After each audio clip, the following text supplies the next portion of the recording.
اعوذ باللہ من الشیطان الرجیم بسم اللہ الرحمن الرحیم السلام علیکم ورحمۃ اللہ وبرکاتہ۔ میرے بھائیوں اور بہنوں، میں امید کرتی ہوں کہ آپ سب خیر و عافیت سے ہوں گے۔ میری دعا ہے کہ اللہ پاک آپ سب کو خیر و عافیت سے رکھیں، آمین۔ ناظرین، چاہے طاقتور ہو یا نرم، سست ہو یا تیز، شہوانی شہوت انگیز مساج کا مقصد ایروجینز زونز کی حوصلہ افزائی کر کے جنسی جوش بڑھانا ہے، اور یہ بہترین فور پلے ہے۔ اچھا جنسی مساج کیا ہے اور یہ کیسے کیا جاتا ہے؟ جسے ہم فور پلے کہتے ہیں وہ جنسی عمل ہے جو کہ جنسی عمل سے پہلے ہوتا ہے۔ ان میں بوسے یا شہوانی شہوت انگیز مساج شامل ہیں۔ جنسی عمل شروع کرنے سے پہلے ابتدائی افراد آہستہ آہستہ شراکت داروں کو اپنے جوش و خروش پر لے جاتے ہیں۔ بے شک یہ شہوانی شہوت انگیز اشارے شراکت داروں کے مابین جسمانی ماحول قائم کرنے اور ان کے مابین جنسی تناؤ بڑھانے کی اجازت دیتے ہیں۔ وہ جنسی عمل سے پہلے جسم کو تیار کرنے اور خاص طور پر جنسی اعضاء کو چکنا کرنے کے لیے بھی استعمال ہوتے ہیں تاکہ دخول زیادہ آسانی سے ہو۔ اور آخر میں خوشی لانے کے علاوہ فور پلے جنسی ملاپ کو ہموار چلانے کے لیے بھی اہم ہے۔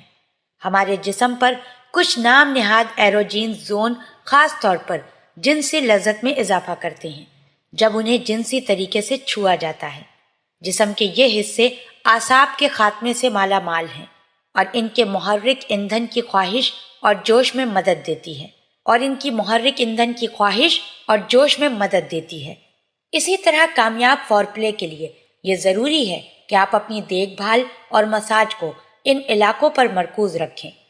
مردوں اور عورتوں دونوں میں اہم ایروجین زون یعنی چھاتیاں، گردن، کولہوں یا کمر کا نچلا حصہ ہے۔ یہ علاقے ایک شخص سے دوسرے میں مختلف ہوتے ہیں اور ہر شخص کے جسم کے وہ حصے ہو سکتے ہیں جہاں وہ خاص طور پر حساس ہوتے ہیں۔ اپنے ساتھی کے ایروجین زون کو جاننے کے لیے پورے جسم پر ایک مساج آپ کو ان کی شناخت کرنے کی اجازت دیتا ہے اور اس طرح ان پر اصرار کرتا ہے۔ شہوانی شہوت انگیز مساج کا مقصد جسم کے ان حصوں کی حوصلہ افزائی کرنا ہے جو انسان کے جوش کو بیدار کرتے ہیں۔ اللہ پاک ہم سب کو دین کی سمجھ عطا فرمائے اور اس کے مطابق زندگی بسر کرنے کی توفیق عطا فرمائے، آمین۔ آپ ہمارے چینل اسلامک سینٹر کو ضرور سبسکرائب کر لیں۔ سبسکرائب کے ساتھ ساتھ ہماری ویڈیو کو لائک بھی کر دیں۔ اللہ پاک آپ سب کو اپنے حفظ و امان میں رکھے۔